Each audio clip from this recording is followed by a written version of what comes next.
Talk a little bit about just a very brief case study, just for a few minutes, to start the process of brainstorming about qualitative questions that could be applied to research or practice settings.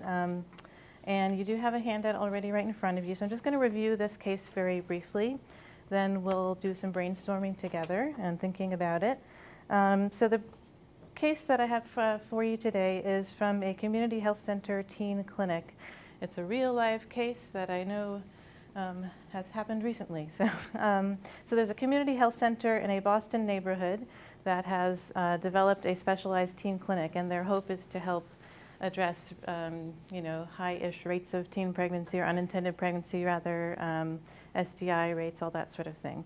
They have some decent attendance at the clinic, but they know they could do better. They want to do better. They want to bring more teens in, but they don't really know why they're not coming in more and how they could get them to come in more. So, I mean, luckily they have access to all the quantitative kind of data that they might need, and they've sort of got that part covered, but they know that they need some other kinds of information to address this issue. And so what I want us to start talking about and thinking about is what the questions are. So what questions would you have? What would you want to ask in order to make a plan to address this relatively low use of the teen clinic?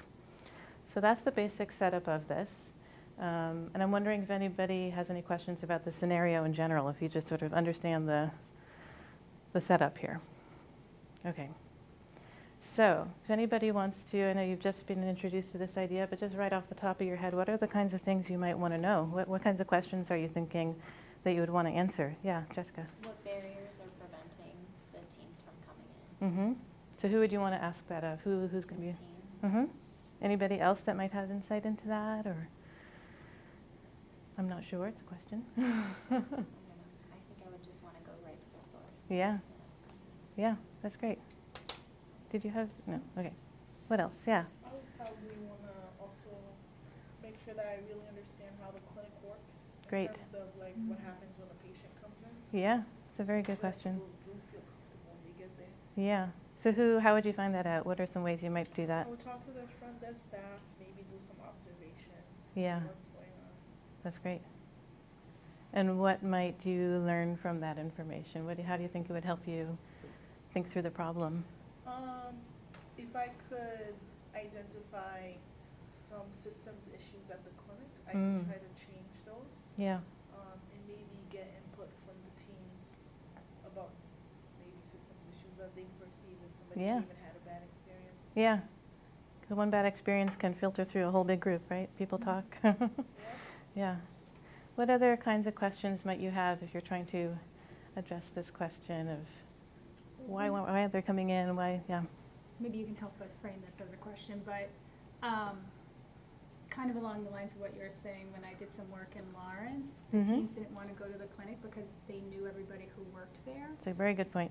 So maybe there's a reason, and they're going to a different clinic and they're still getting services, but they're just not going there, maybe because of what you said, or other barriers. Those are definitely questions I would have. What other sources of service might there be?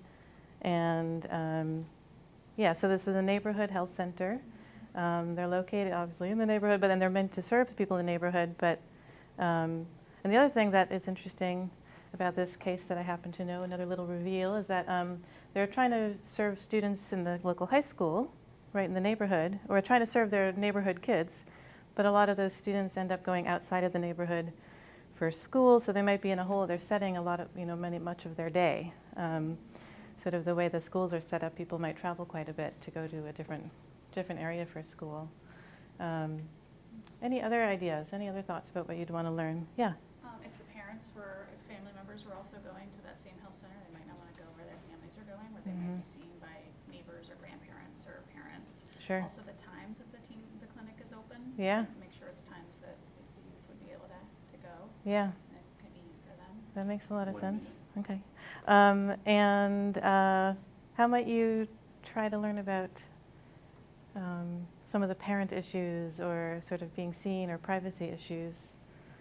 I would probably do both. I would ask the young people, as well as doing maybe a parent focus group about their experience with their own kids and what they're doing and what they're complaining about and or not whatnot. Yeah, that's great. And it makes me think about issues of health insurance, and is the clinic a free clinic? Is it something that you have to use your health insurance? Would your parents find out because there's a bill? All that sort of stuff. So after the break, we're going to talk about what kind of methods you might use. So you've already started pointing towards them, but we'll talk about that more. And you'll be at home after class working on your questions. So I know you've already got topics that are brewing away in your minds, and you're going to be thinking about some actual questions and what methods you might use, who you want to talk to or observe or gather, all that sort of stuff. Great, thank you.